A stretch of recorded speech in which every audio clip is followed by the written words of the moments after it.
The floor smelled of bleach and forgotten stories. Noah bent down, scrubbing a patch near the elevator that guests rarely noticed but always stepped on. His badge read maintenance crew, though 10 years earlier, the media had called him the adopted son of Hotel King Arnold Whitmore. Today, no one remembered that headline, and Noah had learned not to remind them. He moved like air, quiet, efficient, almost invisible. But what no one knew, not Charlotte, not Derek, not the dozens of managers who strutted past him in tailored suits, was that the man they overlooked had spent the last 3 years building a silent case. Not against them, but for himself. Because Noah wasn't cleaning to impress anyone. He was cleaning to understand, to trace how power really moved through the veins of the Whitmore empire, and to remember where he came from. Arnold had taken him in when he was 12. A grand gesture, wrapped in televised charity. But at home, Noah was rarely invited to sit at the dining table. Charlotte had once told him he should be thankful just to have a roof. Derek used to joke that his cleaning skills would come in handy someday. They were half right. Arnold never corrected them. He wasn't cruel, just absent in all the ways that mattered. He loved Noah, perhaps, in the way one might love a promising idea. But ideas don't get birthday hugs or real names carved into family crests. Noah never got the Whitmore surname, only a room in the far guest wing, and the title adopted. But titles didn't matter to Noah, not really. He found meaning in work, in observing, in staying quiet while others bragged. He learned which managers inflated invoices, which guests left tips for housekeeping, which bellboys sold room keys for cash.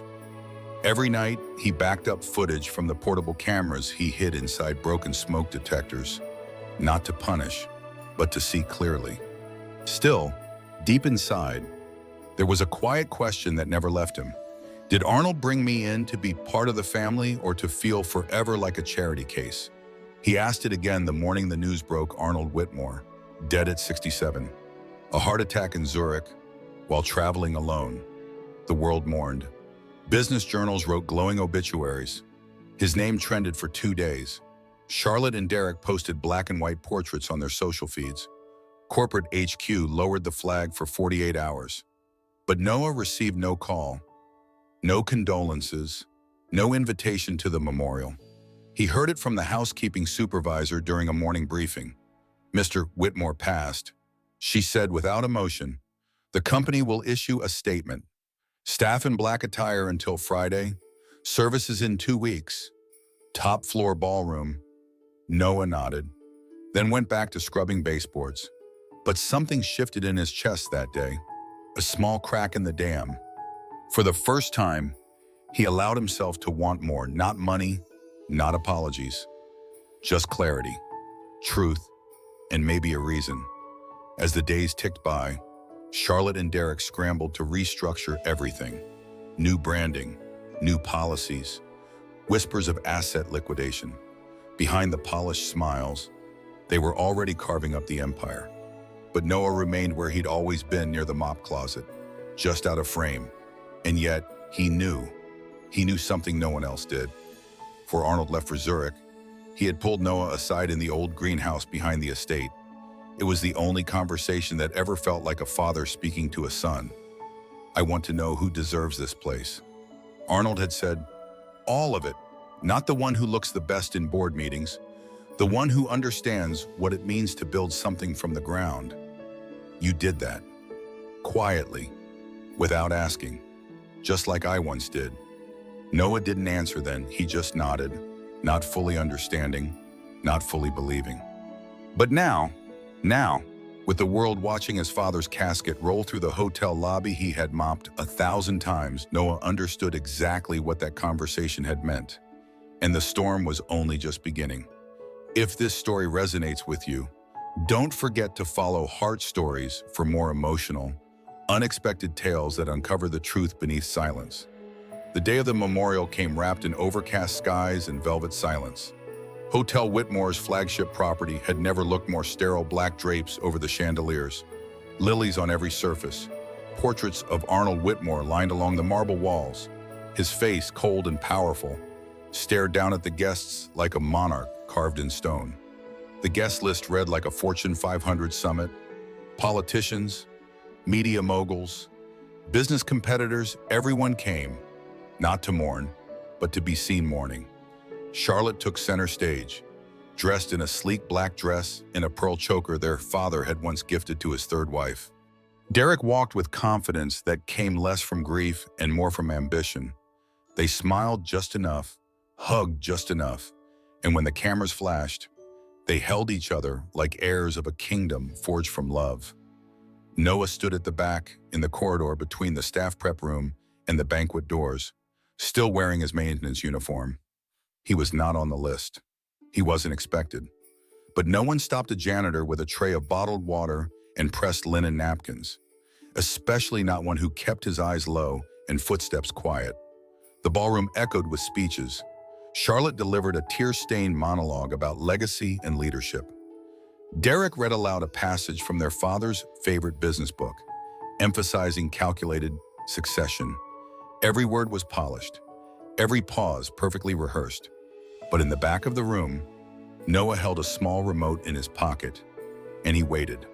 Because the funeral wasn't just a goodbye, it was a stage, a test. And the curtain was about to rise. At precisely the moment the legal representative approached the podium to announce that the will would be opened at a later date, the massive LED wall behind him flickered. The room stilled. For a second, it seemed like a technical error, a glitch. But then Arnold's face appeared, a pre-recorded video, clear as day. The crowd gasped. Arnold looked directly into the camera, wearing his old cardigan, seated in the greenhouse. "If you're watching this," he said, "then I've let the world believe I'm dead." And that wasn't an accident. People turned to each other. Charlotte froze. Derek's jaw tensed, but no one dared interrupt. I've spent the last few years watching, not leading. Watching who actually builds, who actually cares. Not about the cameras, not about the inheritance, but about the work, the soul of this place. He paused, and I found only one person who fits that description. Noah stepped forward. For the first time that day, every head in the room turned toward the uniformed man by the wall, the janitor with a name no one remembered. He didn't flinch. He didn't smile. Arnold's voice continued. Noah never asked to be part of this family. He was never given the name, never given the privileges, but he earned something far more rare: perspective. When others fought over bonuses, he scrubbed toilets. When my children made deals with our competitors behind closed doors, Noah collected proof. The screen now displayed clips short, devastating bursts taken from Noah's hidden cameras. Charlotte signing off data access to a rival hotel group, Derek accepting offshore payments, backroom conversations recorded from rooms no one thought mattered. Gasps filled the room. Murmurs became accusations. Someone dropped a champagne glass. Arnold's voice was calm. This company was founded by a janitor who believed in dignity. That janitor was me. Today, I pass it to the only person who still remembers what dignity looks like. A silence thicker than velvet descended. Then the lawyer, pale but steady, stepped back up to the podium. As stated in the verified will, the full Whitmore Estate hotels, holdings, properties, assets will now be legally transferred to Mercer, Noah Whitmore. His voice cracked slightly, effective immediately. Noah did not raise his hands. He did not celebrate. He simply removed the maintenance badge from his chest, placed it on the edge of the podium, and looked at Charlotte and Derek. Neither of them moved. They weren't angry. They weren't shocked. They were exposed. And for the first time in their lives, they had no script to read from.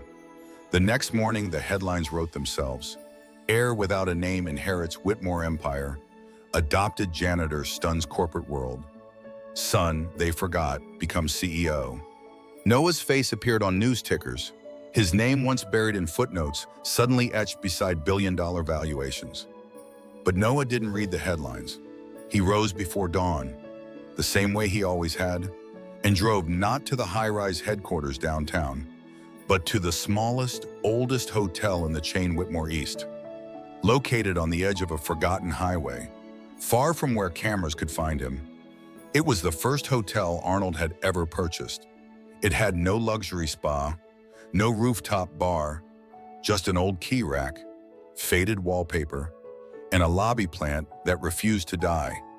It was also the hotel where Noah had started as a janitor, and that was where he returned. Not to pose, not for a photo op, but to walk the halls in silence, to feel the floors he had once scrubbed on his knees, to remember that this, not the conference rooms or stock portfolios, was what real stewardship looked like. He entered the supply room, still smelling of bleach and rusted pipe, and opened the old logbook where maintenance staff had once signed off their shifts.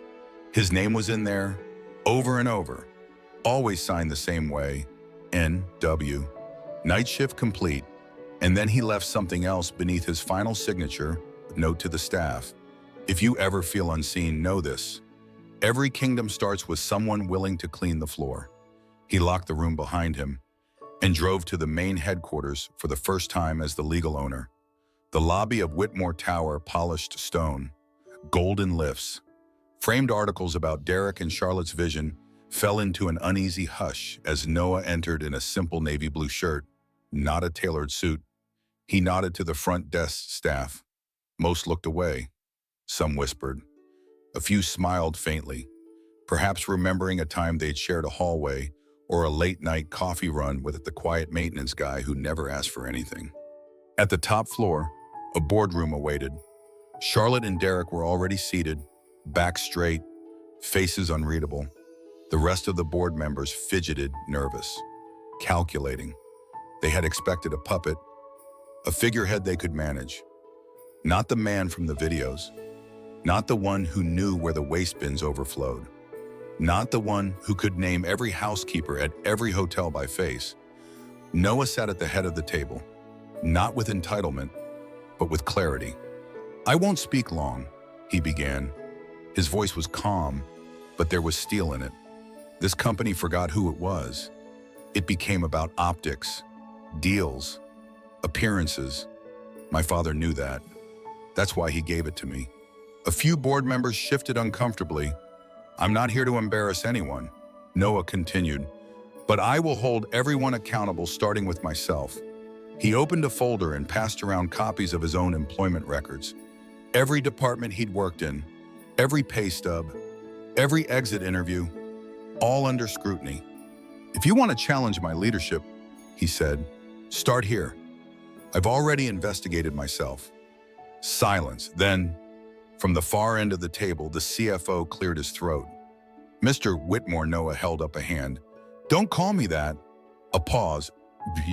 I'm not a Whitmore by blood, and I don't need the name to lead. Just call me Noah. The room stayed quiet, but something shifted. Not fear, not reverence, recognition. Outside, the corporate world reeled. Investors called for stability. News outlets speculated about mergers. Charlotte released a vague statement about respecting the terms of the will. Derek vanished from public view. Legal teams whispered about appeals, then went silent when Arnold's original video was authenticated in court. Inside, Noah began reviewing contracts, department by department, not to fire but to understand. He asked simple questions no one had thought to ask in years. How long have our night cleaners worked without hazard pay? Why did we outsource janitorial staff when we had the budget to retain them? What's the turnover rate for first-year desk agents? And always, have you spoken to them directly? No one had. But Noah had, for years. That's why, when he began restructuring the company, he didn't start with executives. He started with plumbing. The first official act of his leadership was not to buy another property or announce a rebrand.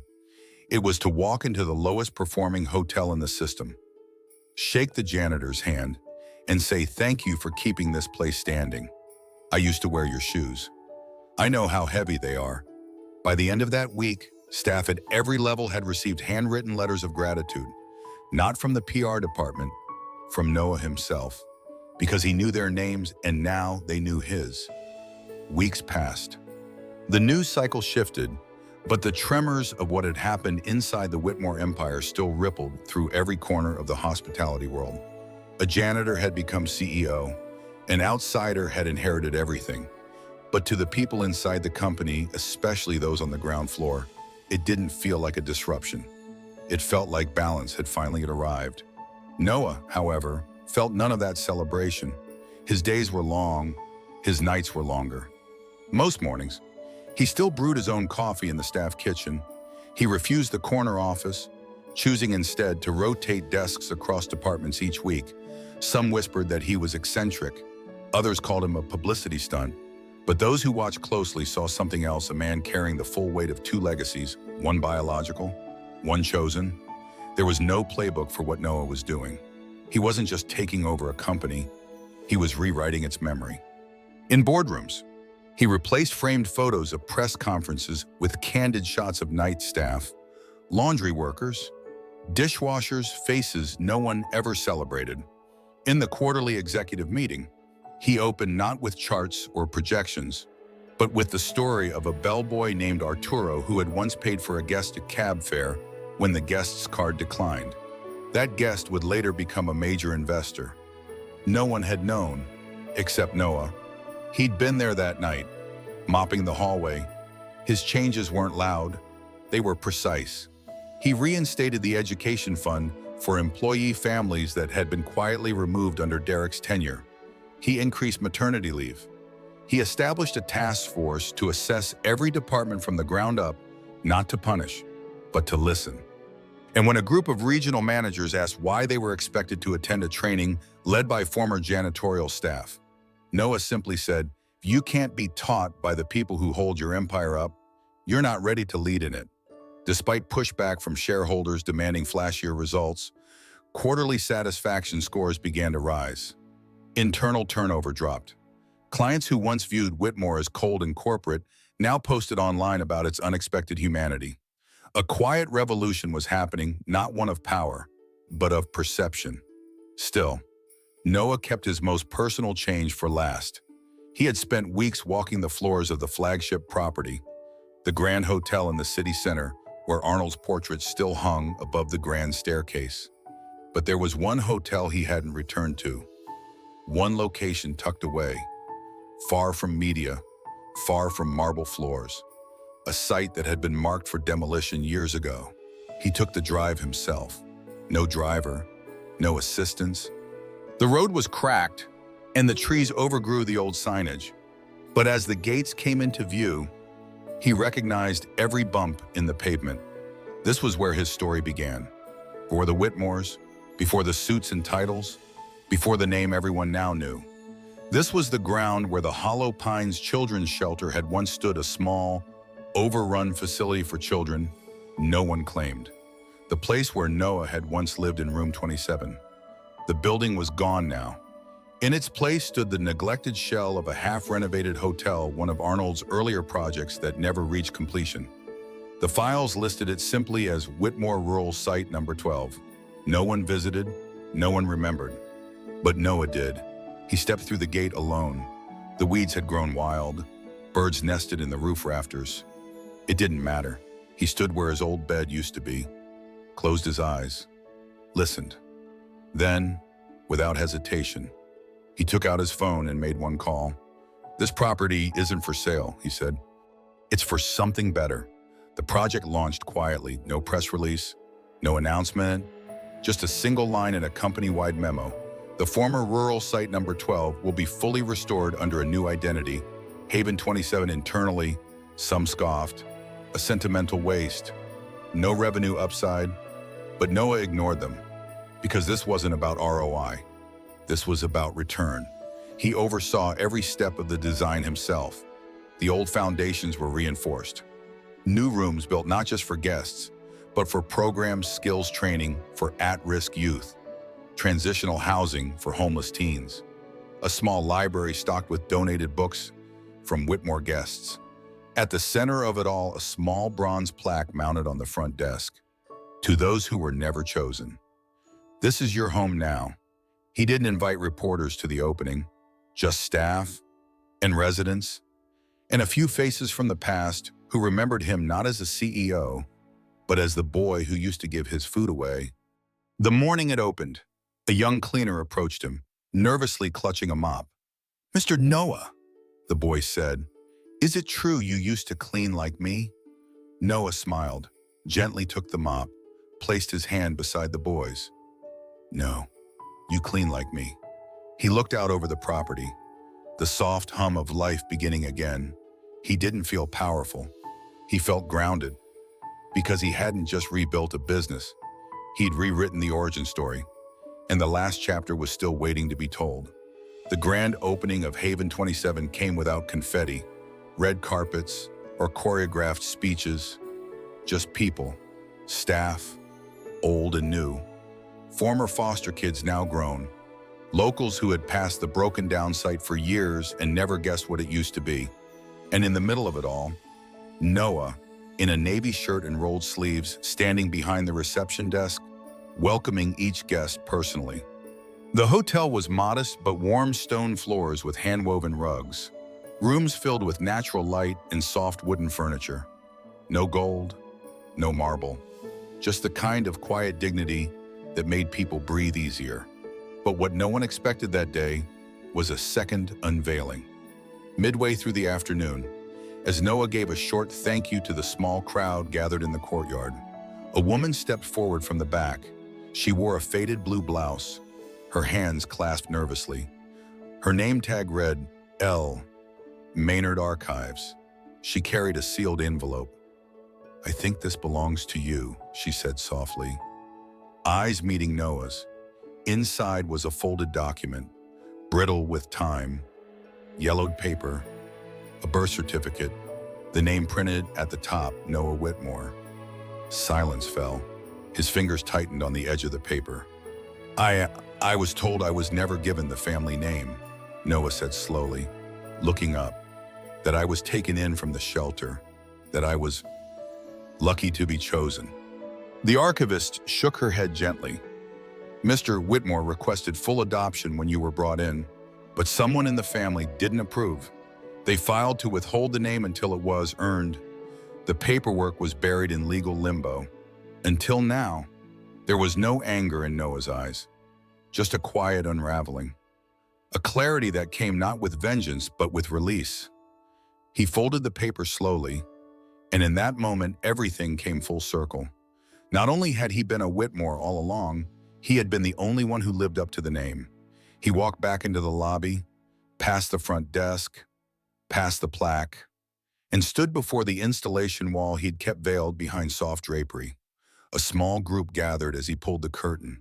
Behind it, a large photograph stretched across the wall, black and white, grainy. It showed the children of Hollow Pine Shelter. Years ago, lined up for a group photo, smiling. Some barefoot, some in hand-me-down coats. In the center, a thin boy with clear eyes, kneeling in the dirt. Noah, above the photo, etched into the stone. "They said we had no name, so we made one, and now it opens doors." The applause was soft at first, then stronger. But Noah didn't smile. Not the way CEOs usually do when ribbon is cut or cameras roll. He simply stepped back, let others walk forward, let the space breathe. Later that evening, as dusk turned the sky to violet, Noah stood on the rooftop terrace of Haven 27 watching the lights blink on one by one in the rooms below. A soft breeze moved past his collar. Somewhere inside, kids were laughing. Someone was practicing piano in the converted library lounge. Housekeeping carts rolled across the tile floors. Routine, steady, human. Beside him stood Arturo, the bellboy turned hospitality trainer, and Ms. Ramsey, the kitchen lead who'd worked since the shelter days. Neither spoke. They didn't need to. After a long pause, Arturo said, "So what now?" Noah looked out toward the dark horizon. "Now," he said, "we stop pretending some people is less. We stop acting like names make us worthy. And we keep building places where being seen is no longer a miracle, it's the minimum." He turned, walked toward the elevator, and before disappearing inside, added, "Tomorrow, we clean the lobby windows. The light deserves a clearer view. Have you ever felt invisible in a place you gave your heart to? What would you say to your younger self if they could walk through your door today? If Noah's journey moved you, Subscribe to Heart Stories for more powerful stories of quiet resilience, unexpected redemption, and the truth that only those who've been overlooked can tell.